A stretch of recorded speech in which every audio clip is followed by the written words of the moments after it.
amazing Chris Calogero, everyone. Yeah, keep it going for your host. And for Aaron McGuire. Yeah! And for me! Now for me! Now for me! Oh, boy. Everybody feeling good? Yeah, I'm feeling good. I can't wait to get out of here, go charge my phone. Oh, baby. Woo! Anybody need to freaking out about their phone? You know, my God, I need to charge it. Anybody walking around with 100 right now? Where are my mighty people? Where are my pharaohs, my kings? 100 on your phone. It's the only time it's in triple digits. Trip dig, baby. 100. Don't you feel good when you leave your house with 100? Fucking 100. Oh, God damn. Because then it starts losing, and you don't even know like why it's dropping. You ever like have it go down, and you didn't even do anything, and you're like, you leave with 100, all of a sudden it's at 80. You're like 20%. What did I even do? Did I use 20% of my 30% is gone? You're like Oscar Schindler. You're like, I could have done more. I could have used more apps. They put 1%. First of all, I hate that they put the number. It used to never be the number. You would just be like, I have this much phone left. That's probably enough to live my life. And then they're like, you have 72%. And you're like, can I get to, can I call my mom and order pizza? What am I going to do? They put 1% on there. They put the one... They should not. It should go from 10 to dead. They should not. It should not go to single digit. They put 1. It's such a fuck you when you see 1%.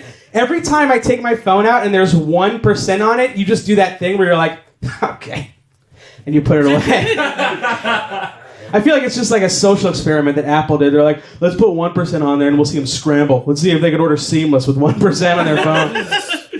Animals. I don't know. I am a millennial, actually. I fall in the millennial category. I'm 36. I was born in 1982. If you're industry, I was born in 1987. But I am a millennial, and I don't know. I feel like we are too hard on the younger generation. I feel like we say they're stupid. They're not they're like, oh, phones are making us dumb. And I know that they do make people dumb, but we're not as dumb as we used to be. Right? Like, I'm not saying we're smarter than we used to be, but we're definitely less dumb than we used to be. And I think there's a clear distinction on being less... Like, the first movie... Like, our great-grandparents were dumb as fuck, dude. Like, they're so fucking... Like, the first movie that ever got shown in a movie theater was on, like, a screen, like, the size of, like, this. It was, like, literally, like, just this circle. Like, that was the movie screen. And the whole movie was a train pulling into a station, and they were like, oh, shit! But also, they were so fucking dumb, they thought they were going to get hit by that train. They thought they were going to get hit by a train that was a different color than the world that they lived in. Do you understand how stupid you have to be be like, ah! Could you imagine going to a movie theater and seeing a grown person like watching Star Wars and be like, the ship's coming right at me, and you freak out. Look, I gotta tweet this. So many likes on this. I don't know, man. Like people, our phones are making us dumb. Oh, we're making us dumb. Sometimes people slam GPS. You ever hear that? They're like, oh, Google Maps. God, it makes you so stupid. We solved Lost. We fixed it. If you get lost now, you're just lying to somebody because you just left your apartment. Like that's. Oh, sorry, I just got a little bit lost. I'll be there. It means like you're in your apartment leaving now. Right? Like who gets lost anymore? You can't get lost in the city. It's just like impossible unless your phone dies, and then you gotta keep it charged, baby? Yeah, that's what I'm talking about. I don't know. I'm feeling pretty good though. Recently I lost about 45 pounds. Thank you. Shut up. Stop it. I feel good about losing the weight. It's so weird. I always struggle with weight. I've always like bounced up and down, and like I never start to lose weight until a picture pops up on social media that was taken of me that I was not prepared for at all. Because like when you like your body, and so like you start like figuring out the ways you can like stand, right? Where you like, I feel good about myself. So you're like they're gonna take a picture. You're like, okay. Because you just lie to yourself. You ever just do that? You like look in the mirror and you're like, I think that is okay. I look good, and you run away from it. You're like, I can't look in the mirror for the rest of the night, or else I turn into dust. Okay. But then I saw a picture of myself that it was just like me on stage, and I was just like, ugh, and it was just like, oh no, is that? Have you guys been letting me walk around like that? When I finally see that picture, it's like the part in the horror movie where like the main character's like flipping through like the Polaroids and they realize like the ghost has been behind them the entire time. Right? They're just like, oh, when that and when, oh, when then holy shit, oh my god, no. Ah! Climax of the movie. I don't know, I feel good though. I feel pretty good, but I'll never get to a weight where I'll be comfortable just like popping my shirt off at any moment. Do you know guys like that? Just like any time. They're like, what, are we eating ice cream? Let me pop this top off. Please stop. You're making us uncomfortable. No, I'm just going to leave it off for 6 hours while I sit in this apartment. I don't want to eat this. I'll never be that guy. You know, I feel like even if I were like at an orgy, I'd be like the guy who's like trying to talk to 3 other guys and convince them that it would be so cool if we all kept our shirts on. You know what I mean? We'll be memorable. We're the guys with their shirts on at the fuck fest who are constantly moving it around the way. Well, leaving a little half moon wetness up here. They're cool guys.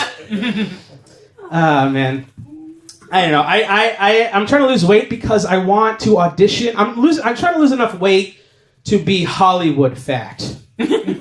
Right? Do you know what I mean? Like Hollywood fat is just like a normal sized guy that everybody else in the movie is horrified by. Like that's Hollywood. Like you have to be so skinny to be Hollywood fat. Like it's crazy. And I want to audition for these roles, and it's so scary. I think the hardest role in any movie, the most underrated tough role in a movie is like not a main character, like such a non-essential character who has a couple lines and his sole purpose is to show that the main character is an asshole, so he just gets made fun of for his physical appearance. Do you know that character? Oh my, I cannot believe they subject themselves to that. It makes me gives me agita. It makes me crazy. I cannot, you know what I mean? Like a guy where they're like James Franco's an asshole in the movie, and they're trying to show, like, they're trying to hammer home how bad a guy he is, so he's just, like, making fun of people, and then he's like, look at that fat fucking idiot, and then it cuts to, like, me, and I'm just, like, spilling coffee on myself, and my only line in the movie is like, who took my turkey sandwich? No, look at that fat idiot! They cut. Me. That's like a real guy. That's a real fucking person. Like we haven't got the technology to CGI uggos in there yet. You know what I mean? Real guy. And not only is it a real guy, it's a real guy who had to win that role away from other people. He had to beat out all the other potential fat fucking idiots. That means all right, it's terrible. That means I would have to go to a room with a bunch of other guys and be like, what part are you here for? Oh, fat fucking idiot? Yeah, I'm here for fat fucking idiot too. Hope I'm fat and fucking dumb enough to get this role. It terrifies me, man. I don't know, but the human body is gross. It's too much to keep up, isn't it? Every day, you got to keep this thing up. Oh my God, right? Every you miss one day and like, you can get by. You miss 2 days, you can get by, but like, you know what's going on. You know what I mean? You're like stuffing it all in, but sometimes you sit down too hard and it just comes whooshing up at you. You're like, oh, Jesus Christ. I need to be in quarantine. This is horrible. You just, like, and I get really antsy knowing. I just, man, it starts falling apart. Even now, I sweat all the time. Doesn't matter. Because, like, in New York, you sweat year round because like you're wearing a coat and you're in a fucking subway and then you're sweating through that and you're just like, is there a fucking time where I'm comfortable in this fucking city? You know what I mean? Like you're like hoofing through the cold and you're fine because you're like out in the cold, and then you get to your restaurant and like it's like you're out, you meet somebody and you're just like, hi, it's like January, you're like, hello, hi, how are you? And then you're fucking cold, and then you take your thing off, and you're sweating, and then you have to wait sometimes in that little restaurant wind tunnel that they make you wait in. You know that fucking thing? They start setting them up, and then you're like, okay, I'm gonna take my jacket off, and you're sweating, and the wind's hitting your back, and you're cold again, and you're also hot, and you're like, everything's a nightmare. Everything all the time. Yep. The human body is so gross that you can make yourself it's like you can touch one part of your body and then another part of your body and make yourself sick from yourself. That's how gross. That's how gross you are to you. Just go around the corner for a peek. Now I got to take these drops. It's ridiculous. Just want to see what's going on back there, you know? You can't touch your butthole in your eye. That's what I'm saying. Yeah, you can't do it. I'm just telling you. You want to. I know. You come home from a hard day. You start. I'll never see. Nope. Maybe there's somebody in here, but I will never see my own butthole eyeball to eyeball. You know what I mean? I'll never see it. Isn't that crazy? It's such an integral part of the human experience, and you'll just never. You just are like, I guess it's good. I don't know. Until somebody's like, there's a doctor for that, and you're like, is there really? I don't believe it. Yeah, man, it's gross.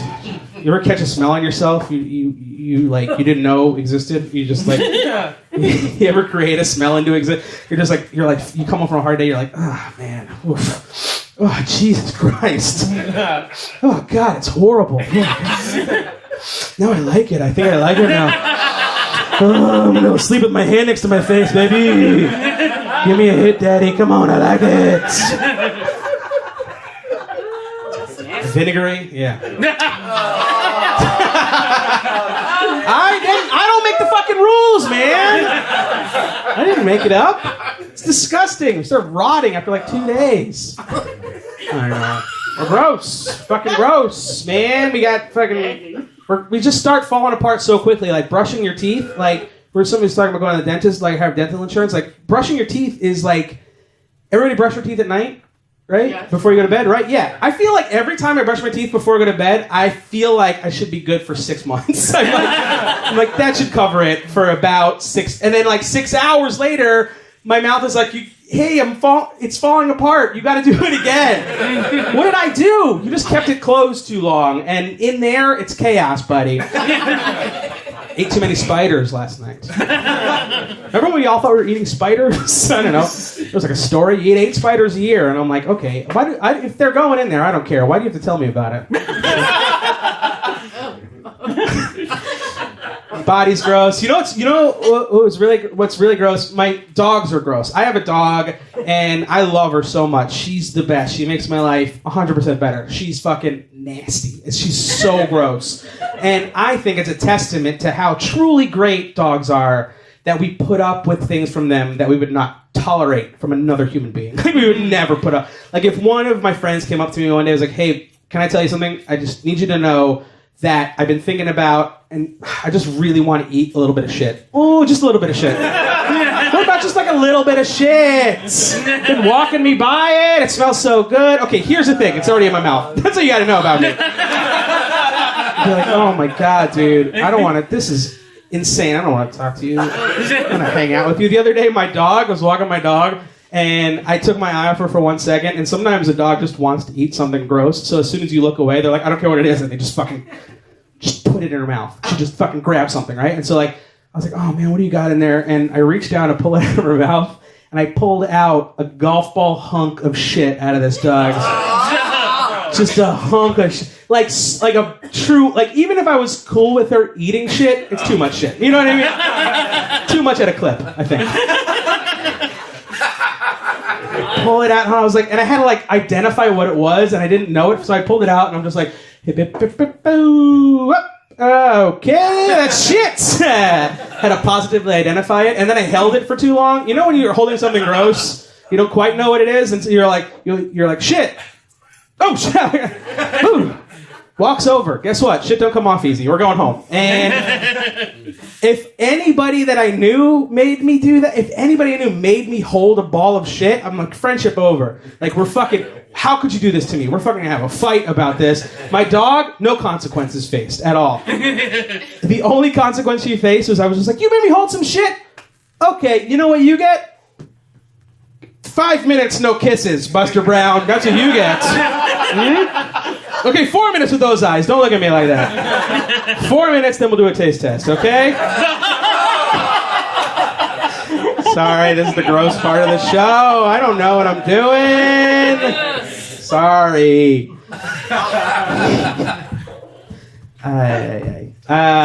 I am... like I was talking about being sweaty. I dance a lot. I like dancing. It's one of my favorite things. And I sweaty dancing. I'm a sweaty dancer. Like Wedding dancing, that's my favorite genre of dancing, right? That's the best. Because I don't have a lot of talent, but I got a lot of heart. And that's all you need on a wedding dance floor. You just gotta fucking go for it. Fucking, you know what's good wedding dancing? 3 white guys jumping in line to Sum 41. Like, that's good wedding dancing. It's just the fucking heart, just chaos. Fucking ties coming up, shirts coming on top. Fuck, I've been to weddings where, like, glasses break on the floor and they're like, use it! Great, I love it, man. I dance so hard at a wedding. And we all just jump around and it's just like primal, you know, you just fucking like, ah! And I feel like that's what a wedding dance floor is for. Like, nobody wants to see good dancing. Like, I appreciate good dancing, but I don't want to see it at a wedding. And so we were dancing at this wedding and these like two, like, trained their whole lives, like sinewy bodied, ropey, leathery, beautiful people. Like, we're like, oh, you guys like dancing? And they were like, we've trained, and they came out and nobody liked it. We were like, get out of here! This is our time. We like it when it sucks. It'd be like if Yo-Yo Ma showed up at CBGB's one night. I was like, I'll show you guys a little bit of music, huh? Get the fuck out of here! I like it when it's shitty. Sometimes you just like it when it's shitty. You know, like you just want, you can know the good things exist, but you just want. You ever just, like, want chicken nuggets? You're like, I know every bad thing about them, and I was vegetarian for 5 years, and every now and again I'm like, I want a fucking chicken nugget. A chicken McNugget. I want pink slime. I don't fucking, right out of the fucking vat. I don't care. I danced so hard at a wedding once, I left a salt mark in my suit pants. Do you know, like, that white thing that, like, when you sweat a lot? There's like a chalk outline on my joy. It was just, I don't know what happened, but it happened right there. I danced so hard at that wedding, a man came up to me, a man I never met in my life before, and was like, hey, I just want to let you know, I've never had as much fun as I saw you having on that dance floor tonight. He's an older... I dance so hard, I make people realize they made mistakes in life. Like, that's... Give me your old man regrets. I put them in a mason jar. Keep them on my shelf for the gypsy. I don't know what I'm talking about. I do have a girlfriend. I have a fiance now, actually. Thank you very much. Yeah, I'm getting married. It's very cool. I love her. And I gave her a ring, as you do, and now everybody knows she's engaged, but I don't have anything. I want people to know that I'm taken. Just walking around here like some fool for a couple months. She's like, oh, it's a ring, and I'm like, hey, I'm getting married. I want a fucking, like, engagement ascot or something like that. Just like a driving scarf or something. With like a save the date like fluttering behind me. I love her, man, and I don't subscribe to that like bullshit male masculinity thing. You know, our guys are like would tell people, hey, I'm getting married. They're like, why are you getting married? And I'm like, you've been married for 30 years. And he's like, yeah, well, I hate that shit when guys are like, oh, brother, you know what I hate about being in a relationship? It's the joy of a shared experience with somebody that you love. Nobody has to do that. Like, I never fit in with those guys because I'm like, oh yeah, brother, I know I know that feeling where you fucking come home from a hard day of work and your girlfriend's there and you're like, Jesus, what are you doing here? My God, what do I get to watch TV with my best friend again? Give me a break. She's a ball and chain, right, fellas? But she keeps me alive. She floats. He's like, I just, you know. Boys' night, right? Fucking boys' night, right? Go out with chicks, fucking boys' night, right? No chicks, man. You got all your boys, and they're like, wouldn't it be cool if we were still single? You're like, shut the fuck up, Jeremy! Whoa, sorry. You took me to a dark place. Yeah, my girlfriend. I'm glad I don't. I'm glad to be in a relationship. I hated like one night stands. Oof, really, I fucking hated those things. I didn't have like a lot of one night stands unless you count having sex with a girl once, and she's like, I'm good, thank you very much. You have 3 dates before a one night stand? Is that how it works? Yeah, I hate the last one night stand I had before I met my girlfriend. This girl called me the wrong name during sex. Whoa, daddy. She was like, oh, Jeremy. I was like, oh, I'm Chris. And I am in you. Okay. Now I have a catchphrase during sex. I'm Chris and I'm in you. How you like that? So it was weird. It just made me. It was just like a weird thing, but it didn't stop the sex. You still have sex, and sometimes you just gotta adjust one thing, and you just keep going, and that's great. And it's great at the time, and then I made the mistake of sleeping over with this person that I only ever met once, and I think sometimes you do that, and you shouldn't do that. But it's so hard to like just go like you're like you had sex. Do you want to go all the way back to New Jersey, or do you want to just try out this new bed? I'm like, yeah, new bed looks pretty good. Never slept in that one before. What is it? 2 twins pushed together? Yeah, let's do it.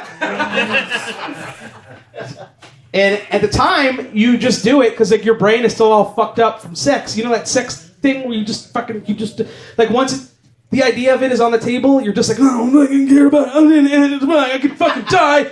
Take a finger. I don't give a shit. You're just like fucking going crazy, and like you take your boxers, you fucking chuck them up. Why do we need clothes? We're animals. Freaking out. And then in the morning, like sun's breaking through. It's Sunday. You're like, hey, what's up? Stephanie, did you see my boxers? You see where they went? I think they might be over here. Whoop, sorry about that. They saw my asshole. Sorry. Saw my asshole in the daylight, which means it turned to stone. Sorry. I don't make the rules. I took her to brunch. I thought that was like a nice thing to do, considering everything. I don't know. I want to go brunch anyway. And I found out there used to be a rule in Manhattan that before noon, they didn't serve alcohol with brunch, which is also called breakfast. And I was like, hey, can I get a Bloody Mary? She's like, we don't serve alcohol before noon. And I was like, I just fucked a stranger. How about you do me a solid, maybe? Just punch me in the face. Just take away these feelings, anything. I don't give a shit. They changed that rule. And I like to think that somebody from the city saw that joke, and now it's a different thing. That's how bold I am about myself. I'm 36 years old, and I don't mind new music. All my friends hate new music. You know people like that? They're like, music today sucks. What happened to the fucking good music, man? And I understand that, but that is just the way that the world works. It's always been that way. Like, something comes out, you love it. Something new comes out, you don't love it. Other people like it. That's just how it works, and that's how it's always worked. You know, like, there's people who didn't like the Beatles, there's people who didn't like the Ramones, and that's like the way that it works. And I'm sure even going back to the first men who were alive, right, and they just banged stones together, that was like their music, right? That was their shit. And they were like, ooh, listen to the way Seth bangs those stones together. Oh, baby. He fucking gets it, you know what I mean? He's banging about our world. This is important, okay? Oh, he just added a in there. My God, it changes everything. And then somebody starts banging sticks together. They're like, what the fuck? What is that stick shit? What is that? That doesn't sound like stones. How are you going to dance to sticks? Stones, baby! That's just stick noise. What is that? That's just noise. And their grandparents are like, back in our day, we banged together the skulls of the enemies that we killed. And that's how I met your Meemaw. And you're like, shut up. Nobody likes banging skulls together. That doesn't sound like anything. There's that one kid who does like banging skulls together. He's that weird kid who likes old stuff from high school. Remember that kid? You're like, stop wearing a suit to school, Gerald, you maniac. Stop growing up. Why are you wearing a fedora in algebra? Nobody likes this. Making everybody feel weird. I don't know. I like today's music, man. Fucking Three Makers Marks Deep. Katy Perry's Firework comes on. How high you want my hands in the air, baby? I'll just like, give a shit, man. Sounds good. I'm going for it. Music with instructions on a Saturday night. Oh, yes. I love music with instructions. You ever get so drunk, you like appreciate the instructions in music? You're just like, hey, everybody, hands in the air. You're like, oh, right. That's what we're supposed to do. Hell yeah. Shake it. I'm shaking it. Okay, what's next? I'll follow you to hell, please. Tell me what to do. I like music nowadays, too, because it's straightforward, it's explicit, there's fucking no rules, there's nobody telling you what you can or can't say, it's all out the window, everything's on the table, and people take advantage of it, and I find it very refreshing and sometimes very funny and weird that so many songs have guys just being like, hi, I want to fuck you. That's my song. That's the whole truth. Now, there's a snare behind this. This is my truth. Because, like, that is how... Musicians have always been horny. That's always the way it is. Like, those guys they just couldn't fucking actually say it, so they had to code it, and then coding it makes it sound even weirder, right? Like when you're like, everybody do the mess around. What's the mess around? It's fucking just rules. Like, do you think any grown man really wanted to sing a song called I Wanna Hold Your Hand? Come on. Grow up. Those songs, though, they sound beautiful because, like, the melodies back then were beautiful and they were wonderful and they were expertly produced and they're great and they sound great. But they also cover up a lot of sinister shit that was, like, sneaking in under the melodies. And I think no song, to me, exemplifies it better than the song Help Me Rhonda by the Beach Boys. Have you heard that song recently? Yeah, you should go listen to that song because it's like, yeah, it's about a guy who's like, got broken up with by some other girl, and now he's like, help me, Rhonda, help me get her out of my heart. He wants Rhonda to help him. Okay, buddy, for sure, that's what you want. That's a guy at a fucking bar in Midtown Manhattan on a goddamn 4 o'clock Friday night. Like, come on, Rhonda! Please?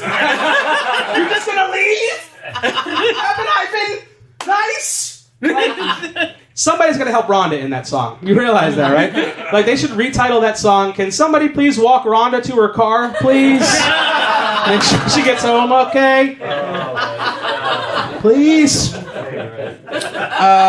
I was looking up reviews of Ouija boards online on Amazon recently. And I think they're great. They're wonderful. You should check them out because there's low star reviews of Ouija boards. There's like people who like didn't know what they were getting into or something, and they have bad reviews. But they also have this insane range in the bad reviews that because they go from like somebody being like, oh hey, this ship's all broken and actually the pieces broke, to like some other person being like, hey, Amazon, I accidentally let a demon out and I don't know what I'm gonna do. Can you please help me? And Amazon's like, yeah, here's a free month of Prime. You're like, okay, it's not gonna solve the problem, Amazon. There's a portal to hell in my living room. Do you want an echo? You're like, yeah, fine, I'll take an echo.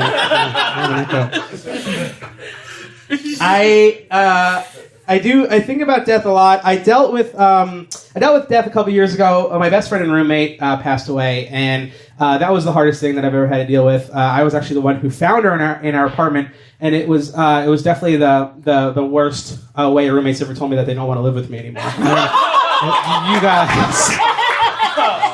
You guys have some Craigslist stories. I have a completely different life than I planned on. And it was a sad, horrible thing, and it was very hard for me to deal with, and I dealt with it in a few different ways, and one of those ways was crying a lot, and I don't know, I cried in public. Any public criers out here? Yeah. Oh man, if you haven't cried in public, don't. But it's something. If you've ever cried in public before, it's like the change. It's something. It's like I felt like a werewolf. I was like, oh good, it's happening.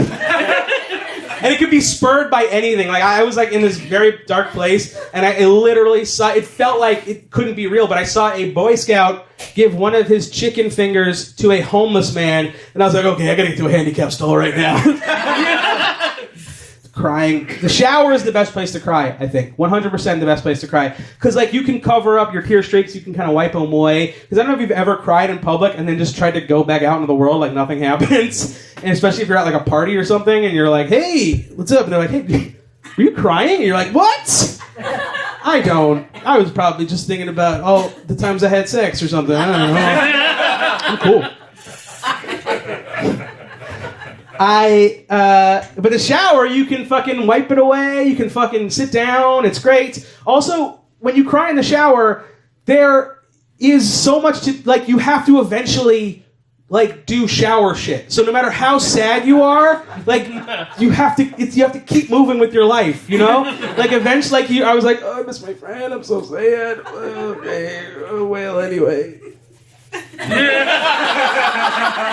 Gotta do it. Eventually, you're just like, oh, I gotta moisturize. I gotta condition my hair. Last thing I'll say, I think it makes you realize how the ways you say goodbye to people and like how quickly like you communicate, especially with people who are close to you, because you kind of take for granted that nothing bad is ever going to happen to anybody, right? Like in a weird way. And it made me think about it a lot, and I thought about like the ways I leave conversations, and now with texting, which I love, but a lot of conversations just are like left in mid-convo kinda, and then you just pick it back up. So like there's never really a goodbye that happens on text, or even real life for the most part, but like especially text, like, just like, I don't want my friend to die, and then like, there's like one message on his phone that's like, hey, I'm gonna come in your face, and I'm like, okay, it's just a fun thing that we had. I don't know. I'm Chris, I'm the guy who sent him the come in the face text, the last text he ever got. And show up at the funeral. But even like in real life, like you don't really say like goodbye, you know, like you're just like, oh, see you later. You're not like goodbye, like, and I didn't know if I should like do that or be like the most earnest person alive. You know, you can't be the most earnest guy who ever lived, and somebody's like, hey, I'll see you later, and you're like, okay, I just want to let you know I really appreciate you and you're a shining light in the world, and you're like, okay, well, I'm just gonna get ice cream and coming right back. It's like, yeah, I just want to let you know that I will honor you forever. All right, I'm Chris Calogero. Thank you guys very much.